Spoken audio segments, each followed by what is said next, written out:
Hey, National Campus team.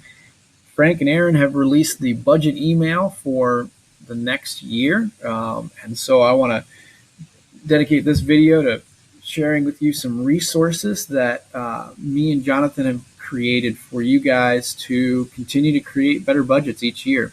So I'm in the National Campus team folder on Google Drive. I'm going to open the finance folder here. And inside here, you guys should see four different things. The first thing says fiscal year 2015 budget analysis. So my ex-project intern, Jonathan, was a huge help in helping me out building these out for you guys.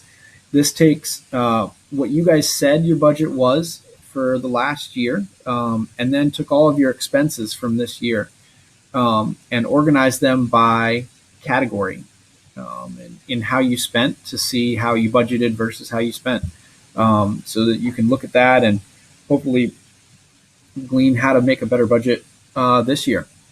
So I'm going to go back into the other finance folder here. And so you see the other three items here are the Chartfield budgeting template, the GL account reference guide, and the National Campus Chartfield use. Now, what we're going to do is we're going to start at the National Campus Chartfield use. You can double click on that and open it up. I already have it open in this tab. And in this document, you can see all of the chart fields that are responsible for within the NCT. So you have the chart field, the designation number, the purpose, the account director, and the backup. Now I'm still working on the designation numbers for the National Campus team, the regional directors. You can see I'm the backup approver for all of the regional directors. Now, whatever you have your name next to, those are the fields that you're responsible for within your region. It's good to know which chart fields you're responsible for because you have to make a budget in order to spend money. So that has been our policy within AIA. Budget, spend money. So we like that. So I want to make sure you guys know for winter retreats and things like that to make budget for those. Now, the Chartfield budgeting template, which is the other Excel document in the finance folder, looks like this. This is meant to help you guys set a budget without kind of looking at the confusing budget tool as the first thing you guys are looking at. So the way it's set up is you have income here in these first couple columns, and then you have expenses in this set of columns over here. Those are all totaled in these boxes right here. And then you have your net income right here, whether you're spending up or you're spending down in the account. So there's two sources of income. One would be a transfer, and the other one would be money that you raised outside of AIA. So an AIA source income would be, you could say, Steve gives you $1,000 in September. So we're going to worry about the GL codes in a different time. We're going to focus on this. And so you can see that you got $1,000 from Steve, so your income is $1,000. Now, if you raised money, let's say you did a banquet, and you raised $3,000, and you did that in October. So what this is doing is this assessment automatically is calculated for all the way down to row 32 here. What the assessment is at 20%. So you can plug in the amount that was given and not have to worry about calculating the assessment out. And so then it totals up what the total is up here. You can see that reflected. So on the expense side, you have the item and event, the amount, cost per item, the number of items, the GL codes, and description and notes. So let's take something we all do. Let's go to Orlando. And let's say that's, it's going to be a flight. Sometimes it's a rental car.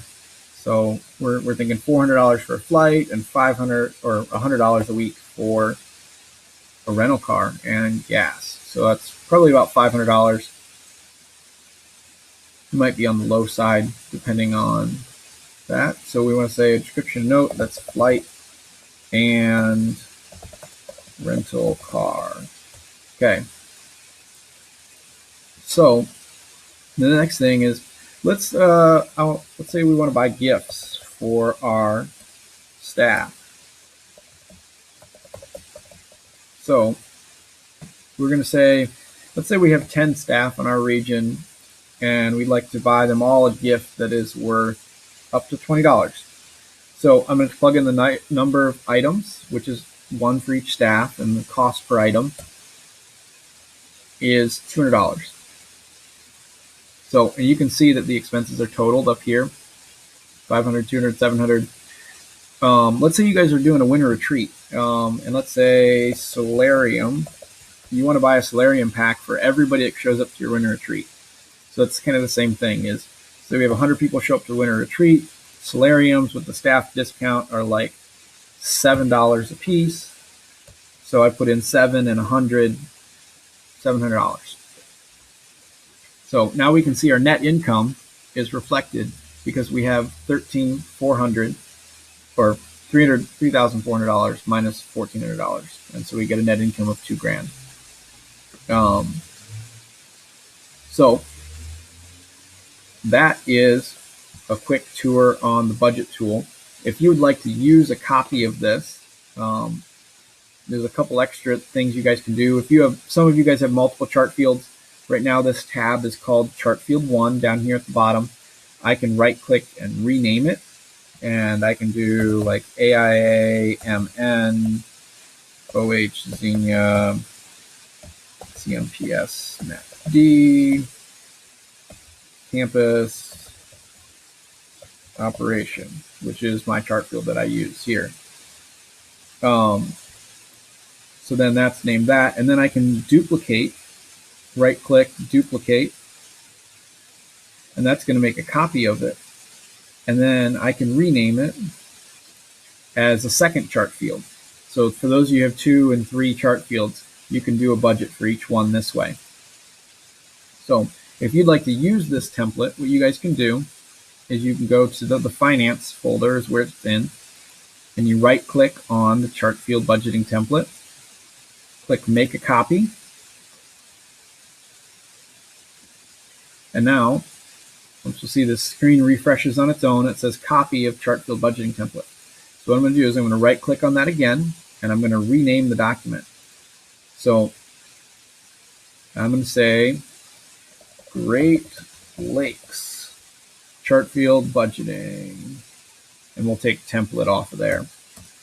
So then click there, and we notice it says Great Lakes. So that way nobody does their own copy. Everybody's going to have their own. I'll clear the template out for you guys, so it's just a blank one for you guys to use. So that's it for that. I'll make another video, guys, teaching you guys kind of what the GL codes are and an easy way of organizing those. So thanks for watching.